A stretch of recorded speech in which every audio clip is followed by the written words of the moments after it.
Bonjour à tous, le petit vidéo ce soir pour répondre à une question que j'ai reçue de la part de Hildan333 qui me demande en tant que maître de jeu comment on fait un bon shop? Est-ce que je dois roleplayer le marchand et que se passe-t-il si les joueurs vont dans un autre magasin? Dois-je roleplayer les autres marchands? Il me demande aussi, est-ce que c'est normal que les items ont une valeur en gold très bas dans la 5e édition? Et aussi pour terminer, je ne sais pas comment, mais j'aimerais beaucoup que mes joueurs achètent des objets d'aventure comme cordes, parfums, jeux d'échecs, miroirs, etc.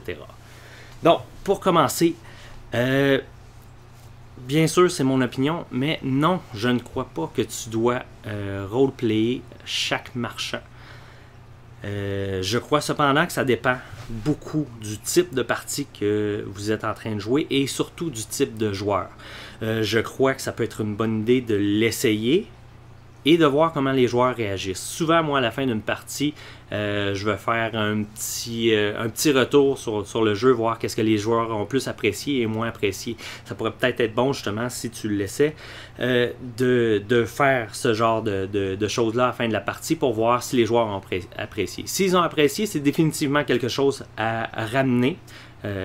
Et sinon, au moins, tu sauras que c'est pas ce que tes joueurs recherchent dans la partie, c'est vraiment plus le côté aventure. Il y a différents types de groupes et il y a un jeu, je crois, un style de jeu pour chacun des groupes.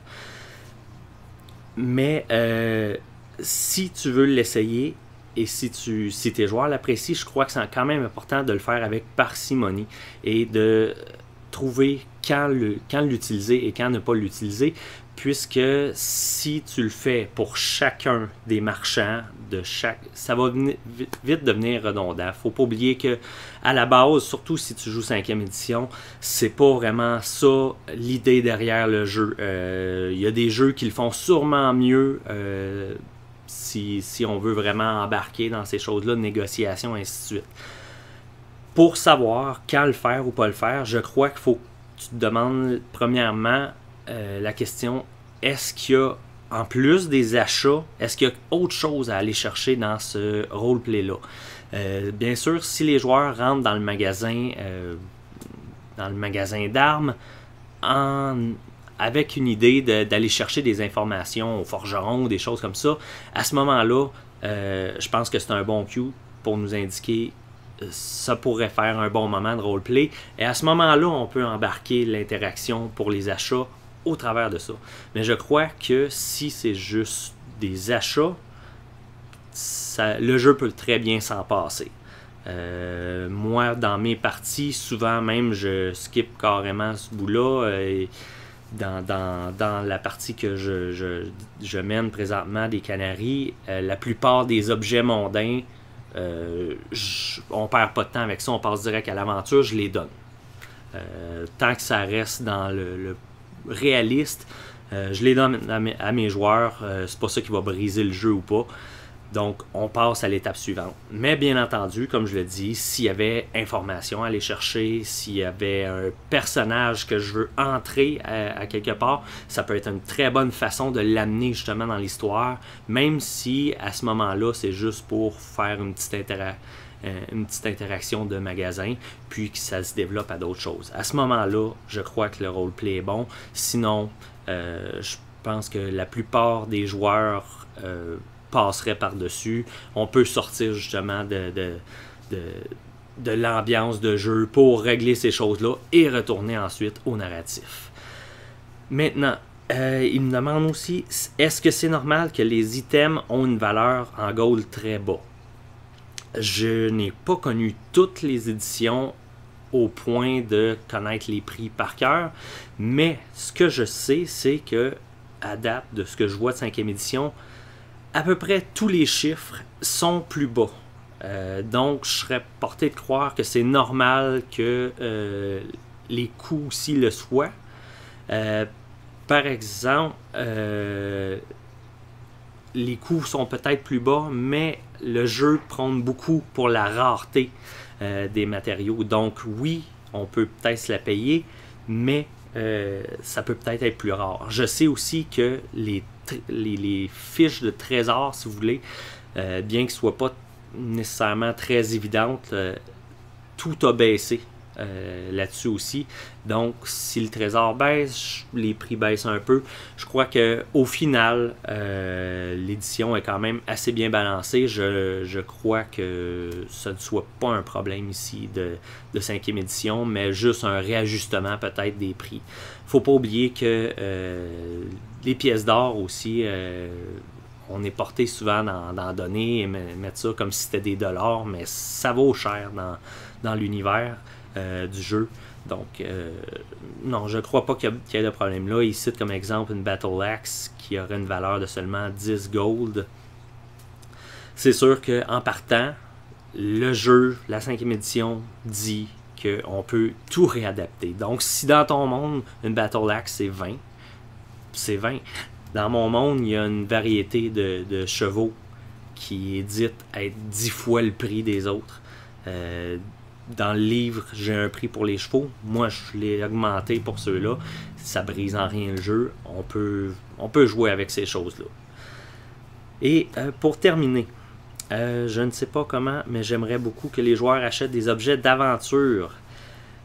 Pour réussir ça, premièrement, c'est à noter que dans la 5e édition, il y a les objets de départ. Si vous avez monté les personnages avec les objets de départ, il y a des bonnes chances que ces personnages-là aient commencé avec des kits, des Explorers Pack qu'ils appellent, ou des Dungeoneers Pack, je crois, qui a déjà tous ces objets-là, justement pour ne pas avoir à gérer tous ces matériaux-là et juste de dire, tu as l'Explorers Pack, donc tu as ça.